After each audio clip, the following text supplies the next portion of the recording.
The night of March 1st, 1932 was a cold and rainy in the Sauerland Mountains of central New Jersey. Inside a newly built, isolated country estate called Highfields, a light burned in the nursery. Charles Augustus Lindbergh Jr., a toddler with blonde curly hair, was asleep in his crib fighting a cold. His parents, the most famous couple in the world, were downstairs. Around 9:10 p.m., his father, Colonel Charles Lindbergh, heard a strange noise. He later described it in court testimony as sounding like, quote, the top slats of an orange box falling off a chair, end quote. He thought little of it. At 10 p.m., the baby's nurse walked into the nursery. The room was cold. The window was open. She went to the crib, and then a scream. The crib was empty. Lindbergh raced upstairs. He saw the disheveled blankets, the open window, and on the radiator case beneath it, a plain white envelope. On the floor, there were traces of mud. Lindbergh, the man who had conquered the Atlantic, the hero defined by his cool control, did what any father would. As he testified, quote, I immediately went into the closet in our own room adjoining and got a Springfield rifle, end quote. He ran outside into the darkness, but there was nothing. Just rain, the wind, and a horrifying silence. His child was gone. And this wasn't just any child. This was the firstborn son of Charles Lindbergh, the Lone Eagle. In 1927, he had become the single most famous and admired man on Earth by flying solo from New York to Paris. He was more than a pilot. He was a symbol of American courage, ingenuity, and grace. He was arguably the first modern global celebrity. The public adored him, the press stalked him, and his family represented a kind of American royalty. But America in 1932 was a nation gripped by fear. Since the Great Crash in October of 1929, the Great Depression had hollowed out the country. A quarter of the workforce was unemployed. Banks were failing, life savings were vanishing, and families were breaking apart under the strain. The suicide rate had skyrocketed. It was an era of profound economic and psychological insecurity. Up to this point, Lindbergh and his family in their remote mansion seemed to exist above all of that, a symbol of safety and success in a world of failure. And that is precisely why this crime struck so deep. The kidnapping of the Lindbergh baby was far more than a tragic abduction. It was a national trauma that acted as a powerful metaphor for the country's own vulnerability. If the home of America's greatest hero could be breached so easily, if his child could be stolen from its crib, then absolutely no one was safe. The crime pierced the very heart of the American dream at a time when that dream was already under siege. Over the subsequent weeks, the kidnapping became a spectacle of unprecedented scale. It attracted a media frenzy that would both define and derail the investigation. Welcome to History's Greatest Crimes. I'm Michael. And I'm Elena. So before we dive into what happened in the immediate aftermath of the kidnapping, let's first discuss a little further who the Lindberghs were. Charles Augustus Lindbergh Sr. was the rock star of the 1920s. If posters were a thing at this time, his face would have been plastered on every American teen's wall. Lindbergh was an American aviator and military officer. In May of 1927, he made the first nonstop flight from New York to Paris. He flew alone for over 33 hours for a distance of 3,600 miles and set a new flight distance world record. Following his most famous flight, he was named Time magazine's first Man of the Year. In 1929, President Herbert Hoover appointed him to the National Advisory Committee for Aeronautics, and in 1930, he received the Congressional Gold Medal. In general, Lindbergh was seen as a wholesome and handsome young man, a genuine hero in contrast to the cynicism of the Great Depression. And we should note that Lindbergh's wife, Anne, was no slouch herself. She herself was an aviator, and in 1930 she became the first woman to receive a U.S. glider pilot license. Throughout the 1930s, she served as radio operator and co-pilot to Charles on multiple exploratory flights and aerial surveys. Together, they explored polar air routes from North America to Asia and Europe, and they were the first to fly from Africa to South America.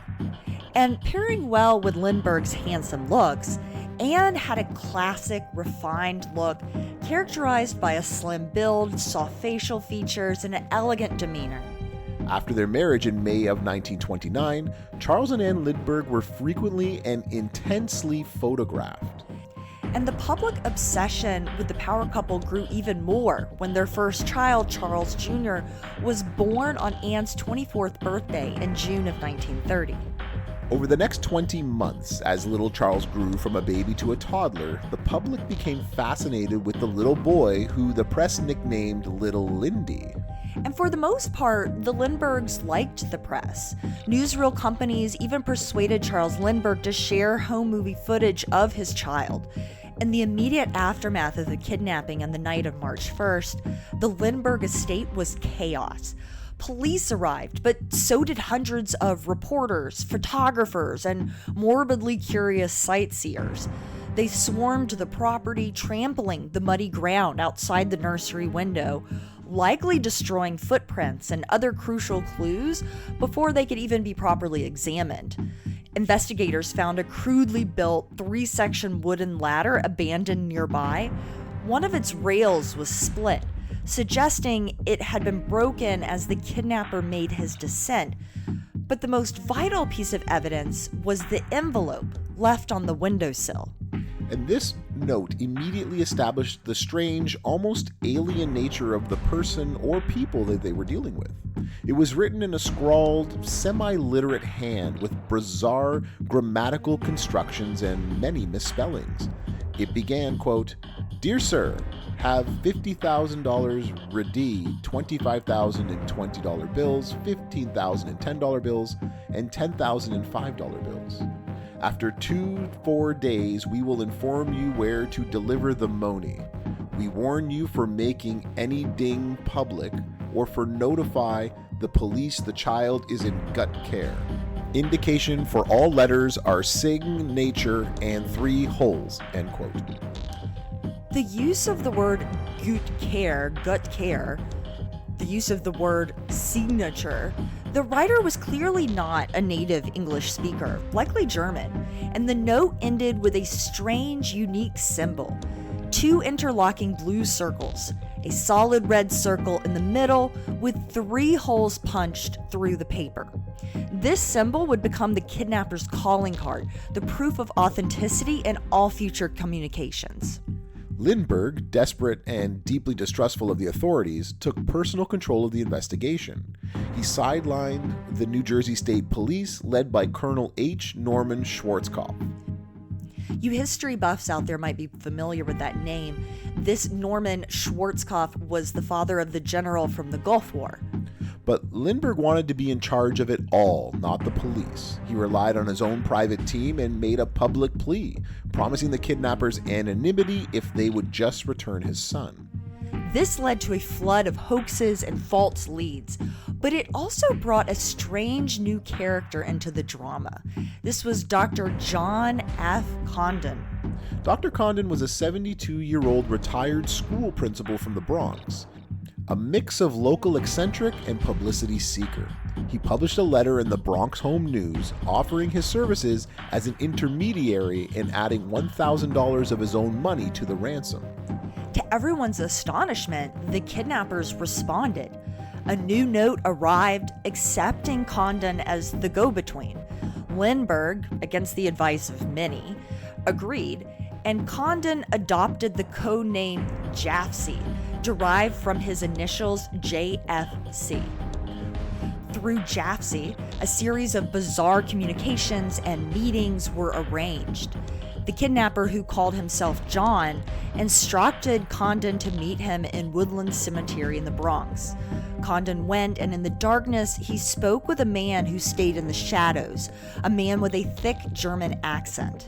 A second meeting was arranged at another cemetery, St. Raymond's. This time, Lindbergh himself went along, waiting in a car 100 yards away. He heard the man's voice call out, "Hey, doctor!" but he never saw his face. The kidnapper provided a token of proof, the baby's sleeping suit, which Lindbergh identified. And convinced he was dealing with the real culprits, Lindbergh authorized the ransom payment. On the night of April 2nd, 1932, Dr. Condon met Cemetery John for the final time. He handed over a box containing $50,000 in cash, a mix of regular bills and gold certificates, all with their serial numbers meticulously recorded. In return, Cemetery John gave Condon a note. It claimed the baby was safe and could be found on a boat named Nelly, moored near Martha's Vineyard. Lindbergh chartered a plane and flew over the coastline himself, desperately searching. But there was no boat named Nelly. There was no baby. It was a cruel, devastating hoax. The money was gone, and so was his son. For 5 more weeks, the Lindberghs and the nation clung to a sliver of hope. Then, on May 12th, 72 days after the kidnapping, a truck driver named William Allen pulled over to relieve himself in a patch of woods just off a highway in Mount Rose, New Jersey, less than 5 miles from the Lindbergh estate.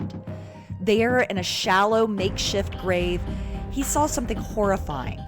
It was the badly decomposed body of a small child. The child had been dead for about 2 months. The coroner's report was brutal. The cause of the death was a massive fracture of the skull. It's widely believed that the kidnapper, perhaps startled or clumsy, dropped the baby when the ladder broke on the way down from the nursery window. The kidnapping had been a murder from almost the very first moment. Charles Lindbergh was called to the morgue in Trenton. The body was almost unrecognizable, but he was able to make a positive identification based on a distinctive overlap of the baby's toes and the dental records. So the search was over. But at that point, national grief turned to rage. President Herbert Hoover issued a powerful statement declaring he had, quote, directed the law enforcement agencies and several secret services of the federal government to make the kidnapping and murder of the Lindbergh baby a never-to-be-forgotten case, never to be relaxed until those criminals are implacably brought to justice, end quote. The hunt for the kidnapper was now a hunt for the killer. Investigators followed thousands of dead-end leads, but they had one crucial advantage: the ransom money. Before paying it, the Treasury Department had recorded the serial numbers of every bill, and a large portion of it was in gold certificates, a form of currency that was about to become very conspicuous. This was one of the great lucky breaks in the case. In April of 1933, President Franklin D. Roosevelt, as part of his New Deal reforms to combat the Depression, issued Executive Order 6102, recalling all gold certificates from circulation. Suddenly, spending one of those bills was like waving a red flag. And slowly, the flags started popping up. A $10 gold certificate here, a $5 one there.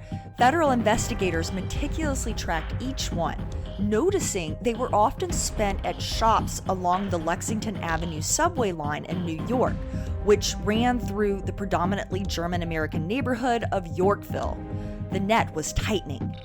The final break came on September 15, 1934. A gas station attendant in the Bronx received a $10 gold certificate from a customer paying for 5 gallons of gas. The attendant thought the bill looked suspicious and, per his company's policy, he did something simple but brilliant. On the margin of the bill, he wrote down the man's license plate number. Investigators traced the plate. It was registered to a 1930 Dodge sedan owned by a German immigrant carpenter named Bruno Richard Hauptmann. And when police arrested him at first, he denied everything. But in his wallet, they found a $20 Lindbergh ransom bill. And then, in his garage, hidden inside a tin can and concealed behind some lumber, they found the jackpot, a staggering $14,600 of the remaining ransom money. Hauptmann was indicted for extortion and murder, and the stage was set for what the press had already dubbed the trial of the century. When Hauptmann took the stand, his defense was simple, and to many, it was preposterous. He claimed he was completely innocent. The money, he said, had been left with him for safekeeping by a friend and former business partner, a man named Isidor Fish. Hauptmann testified that Fish gave him a shoebox in December 1933 before leaving for Germany, where he subsequently died of tuberculosis. Hauptmann said he put the box in a closet and forgot about it until he found it, water damaged, in August 1934. Only then, he claimed, did he discover it was full of money and began spending it because Fish owed him money. The prosecution and the press ridiculed the Fish story. The accused Isidor Fish was conveniently dead and couldn't corroborate or deny it. It sounded like a desperate lie, but was it?